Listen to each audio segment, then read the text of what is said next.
Hello friends, welcome back to my channel. So நம்ம இன்றைக்கி ஒரு அருமையான பீஸா ரெசிபி பண்ண போகிறோம். ரொம்ப சிம்பிளான பீஸா ரெசிபி வீட்டில் எப்படி பண்ணுறது அப்படிங்கிறத நான் காட்டுறேன். ஸோ ஃபஸ்ட்டு மாவு ரெடி பண்ணிக்கலாம். அதுக்கு வந்து 2 டேபிள் ஸ்பூன் சர்க்கரை எடுத்துகிட்டு அதில் 50 ml லூக் வார்ம் வாட்டர் வெதுன்னு தண்ணி ஆட் பண்ணி அதை நல்லா மிக்ஸ் பண்ணி கலக்கிக்கணும். அதுக்கப்புறம் ஈஸ்ட் 2 டேபிள் ஸ்பூன் ஆட் பண்ணி மிக்ஸ் பண்ணிவிட்டு ஒரு 10 நிமிஷம் நம்ம வச்சோன்னா அந்த ஈஸ்ட்டு பொங்கி வந்து ஆக்டிவேட் ஆகிரும். அதுக்கப்புறம் நம்ம மாவு ஆட் பண்ணி பீஸாக்கான மாவு நம்ம ரெடி பண்ணிக்கலாம். பீஸா பேஸுங்கிறது இன்ஸ்டண்ட்டாகவும் வெளியே கிடைக்கிது, அதையும் நீங்கள் வாங்கி யூஸ் பண்ணலாம்.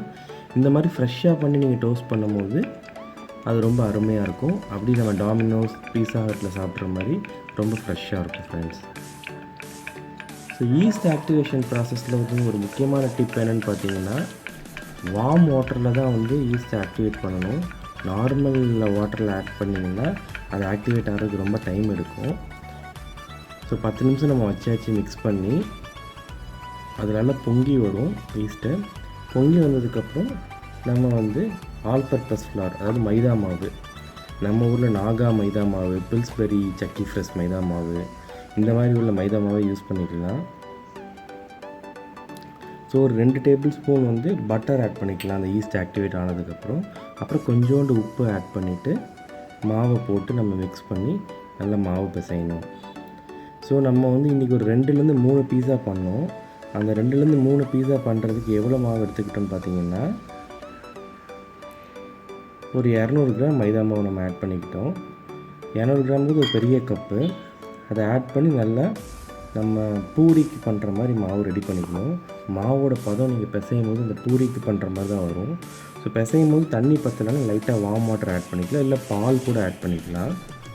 இதெல்லாம் ஆட் பண்ணி நீங்கள் நல்லா மிக்ஸ் பண்ணதுக்கப்புறம் நல்ல ஒரு ஒரு சர்ஃபேஸில் எடுத்து வச்சு நல்லா நீங்கள் மாவு பிசையணும். பரோட்டா பண்ணுற மாதிரி அப்படி தேய்ச்சி பண்ணிங்கன்னா இந்த மாவு நல்லா ஸ்டிஃபாக வந்துடும். அதுக்கப்புறம் ஒரு பாத்திரத்தில் வச்சு நீங்கள் வந்து மேலே ஒரு இதை வச்சு மூடி போட்டிங்கன்னா அந்த மாவு வந்து நல்லா புஃப்னு ஆயிரும். அந்த மாவு ஏன் புஃப்னு ஆகும்னு பார்த்தீங்கன்னா, ஈஸ்ட்டு வந்து அந்த மாவுனோட சர்க்கரையெல்லாம் சாப்பிட ஆரம்பித்தோடனே அந்த மாவு வந்து உப்பு ஆரம்பிச்சிடும்.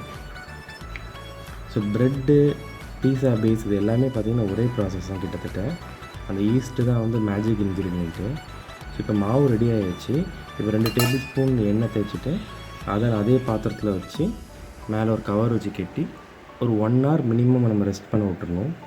1 hour ரெஸ்ட் பண்ண விட்டிங்கன்னா அது புஃப்னு வந்து ஊதி வந்துடும். அதுக்கப்புறம் நீங்கள் வந்து மாவை 3-4 பங்காக பிரிச்சுட்டு பீஸா பேஸ்க்கு ரெடி பண்ணிக்கலாம். இப்போ பீஸாவுக்கு மெயினாக தேவை பார்த்திங்கன்னா 2-3 சாஸ் ஐட்டம், அப்புறம் வந்து ஒரிஜினோ, சில்லி ஃப்ளேக்ஸ், அப்புறம் கொஞ்சம் ஃப்ரெஷ் வெஜிடபிள்ஸு. ஸோ நான் என்னெல்லாம் வெஜிடபிள்ஸ் வச்சுருக்கிறேன்னு பார்த்தீங்கன்னா, கொஞ்சம் மஷ்ரூம், ஆனியன், டொமேட்டோ, கேப்சிகம், சிம்பிளாக தான் பண்ணியிருக்கிறேன். வாங்க நம்ம மாவை பார்க்கலாம், மாவு ரெடி ஆகிடுச்சுன்ட்டு.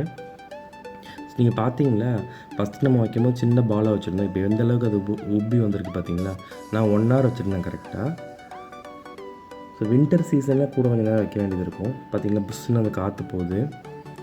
ஸோ ஈஸ்ட் வந்து சுகர்லாம் தின்னு காற்றாக நிரப்பிடும் அந்த இதில். அதுதான் வந்து அந்த ப்ரெட்டுக்கு வந்து சாஃப்ட்னஸ் கொடுக்கறதுக்கு காரணம்.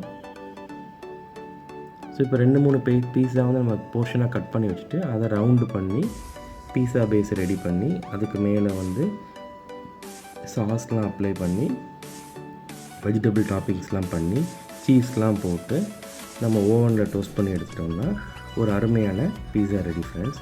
ஸோ ஒரு உருண்டையை எடுத்து நான் இப்போ என்ன பண்ணுறேன்னா ஒரு தட்டில் நல்லா பட்டர் தடவிட்டு அதை நல்லா ஸ்ப்ரெட் பண்ணி விட்டுக்கிறேன். ஸோ என்கிட்ட ட்ரைபாட் வந்து இப்போ உடஞ்சி போச்சு.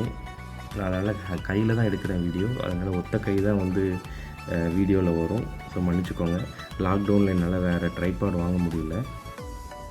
ஸோ இந்த மாதிரி வந்து ஒரு ஃபோக் வச்சு நல்லா குத்திக்கணும். அதை ஸ்ப்ரெட் பண்ணதுக்கப்புறம் இது எதுக்கு குத்துறோன்னா நல்லா காற்று போகும், நல்லா டோஸ்ட் ஆகும் ஈவனாக. அதுக்கு மேலே வந்து டொமேட்டோ கெட்சப் லைட்டாக ஆட் பண்ணிவிட்டு சில்லி அண்ட் கார்லிக் கெட்சப் தனியாக வாங்கி வச்சுருக்கேன், அதையும் லைட்டாக ஆட் பண்ணி நீங்கள் ஸ்ப்ரெட் பண்ணிக்கலாம். ஸோ பீஸா சாஸும் தனியாக செய்வாங்க, தனியாக விற்கவும் செய்கிறாங்க. அதில் என்ன இருக்குன்னு பார்த்தீங்கன்னா, இந்த மாதிரி டொமேட்டோ சாஸ், சில்லி சாஸ், அதுக்கப்புறம் கார்லிக், இந்த இவ்வளோ தான் வந்து பீஸா சாஸில் இருக்கும். நீங்கள் இந்த மாதிரி தனித்தனியாக வாங்கி கூட கொஞ்சமாக ஆட் பண்ணி நல்லா ஸ்ப்ரெட் பண்ணி விட்டுக்கலாம். ஸோ எனக்கு பீஸாவில் பிடிச்சது பார்த்திங்கன்னா சீஸ் தான் ஃப்ரெண்ட்ஸ். நான் சீஸ் தான் நிறைய போடுவேன். அதே மாதிரி கேப்சிகம், மஷ்ரூம், ஆலிவ்ஸ்லாம் எனக்கு ரொம்ப பிடிக்கும். நான் அதெல்லாம் தான் போட்டு செய்வேன் பீஸா மெயினாக. இந்த சாஸ் வந்து ரொம்ப ஆட் பண்ண மாட்டேன், எனக்கு அந்த ஃப்ளேவர் ரொம்ப பிடிக்காது.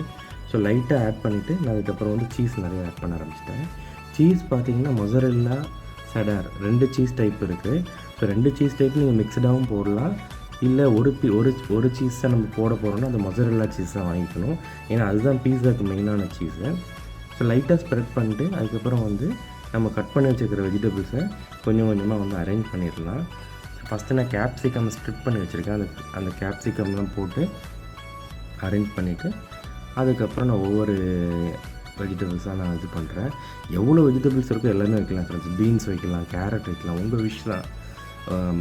பன்னீர் இருந்தால் பன்னீர் கட் பண்ணி போடலாம் வெஜிடேரியனுக்கு. சிக்கன் 65 பண்ணி அதை பிச்சு பிச்சு போட்டுக்கலாம். என்னனாலும் பண்ணலாம் ஃப்ரெண்ட்ஸ், உங்களோட ஆப்ஷன் தான் இதை கஸ்டமைஸ் பண்ணுறது பீஸாங்கிறது. அந்த பீஸா பேஸ் நல்லா பண்ணிவிட்டு சீஸ் நிறையா அப்ளை பண்ணி நீங்கள் என்ன டாப்பிங் பண்ணாலும் பீஸா அருமையாக இருக்கும். அந்த சாஸும் வந்து ஒரு மேஜிக் தான். உங்களுக்கு ரொம்ப பிடிச்சிருந்துச்சுன்னா நிறைய சாஸ் ஆட் பண்ணிக்கலாம். சீஸ் ஸ்ப்ரெட்டுன்னு சொல்லிட்டு ஒரு லிக்விட் சீஸ் மாதிரி கிடைக்கும், ஐ மீன் க்ரீமி சீஸ் மாதிரி கிடைக்கும். அதுவும் வந்து நீங்கள் இதில் அப்ளை பண்ணி மேலே இன்னொரு லேயர் மாவு வச்சு அதுக்கு மேலே டாப்பிங் பண்ணிங்கன்னா அந்த டொமினோஸில் கிடைக்கிற அந்த சீஸ் பர்ஸ்ட் பீஸை நம்ம வீட்லேயே பண்ணிடலாம். அது நான் ஒரு நாள் செஞ்சு காட்டுறேன். நான் அது செஞ்சு சாப்பிட்ருக்கேன், பட் ஆனால் வீடியோ எடுத்தது கிடையாது. நான் ஒரு நாள் டைம் கிடைக்கும் போது அதை வீடியோ எடுத்து போடுறேன். இந்த வீடியோ ஆக்சுவலாக நான் எடுத்து எப்படின்னு 2-3 வீக்ஸ் ஆகிடுச்சு ஃப்ரெண்ட்ஸ். நான் ரொம்ப டிலேயாக தான் ரிலீஸ் பண்ணுறேன். என்ன ரீசன் பார்த்தீங்கன்னா, என்னோடய ஃப்ரெண்ட் ஒருத்தருக்கு வந்து ரொம்ப சீரியஸாக அஃபெக்ட் ஆகிட்டார். அதுக்கப்புறம் அவருக்கு சரியானதுக்கப்புறம் தான் இதை ரிலீஸ் பண்ணணும். அது வரைக்கும் நம்ம இதெல்லாம் ஃபோக்கஸ் பண்ணக்கூடாதுங்கிறனால எதுவுமே போடாமல் இருந்தேன். இப்போ அவர் நல்லபடியாக ரெக்கவர் ஆகி அவர் ஹெல்த் நல்லா இருக்கிறாரு. ஸோ கடவுள் புண்ணியத்தில் வந்து இப்போ எல்லாருமே நல்லா இருக்கிறாங்க. ஸோ இப்போ சீஸ் நிறைய ஆட் பண்ணியாச்சு. ஸோ நீங்களும் வந்து வீட்டை விட்டு ரொம்ப வெளியே போகாதீங்க, ரொம்ப கேர்ஃபுல்லாக இருங்க. இது எப்படி நமக்குலாம் வந்து தான் போகும். அதனால் எந்தளவுக்கு கேர்ஃபுல்லாக இருக்குமோ அந்தளவுக்கு நல்லது. ஸோ இப்போ சீஸ் போட்டுட்டு மேலே வந்து ஒரிகானோ ஸ்பைசஸ் போட்டுட்டு கொஞ்சம் சில்லி ஃப்ளேக்ஸும் போட்டுட்டு இன்னும் கொஞ்சம் சீஸ் போட்டு நம்ம வந்து அவனில் எடுத்துடலாம். அவனில் வந்து 160 டிகிரி இல்லைன்னா 170 டிகிரி வச்சு ஒரு 20 மினிட்ஸ் வச்சிங்கன்னு வச்சுக்கோங்க, நல்லா கிறிஸ்பியான பீஸாவாக கிடைக்கும். 15 மினிட்ஸ் வச்சிங்கன்னா கொஞ்சம் கிறிஸ்பினஸும் இருக்கும், கொஞ்சம் சக்கியாகவும் இருக்கும். ஸோ எனக்கு அந்த கிறிஸ்பினஸ் ரொம்ப பிடிக்கும், அதனால் 20 மினிட்ஸ் வச்சுட்டேன்.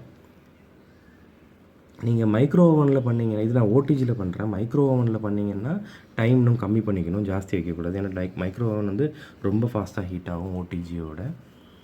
ஸோ ஆல்மோஸ்ட் நமக்கு வந்து 20 மினிட்ஸில் இந்த பீஸா ரெடி ஆகிரும்.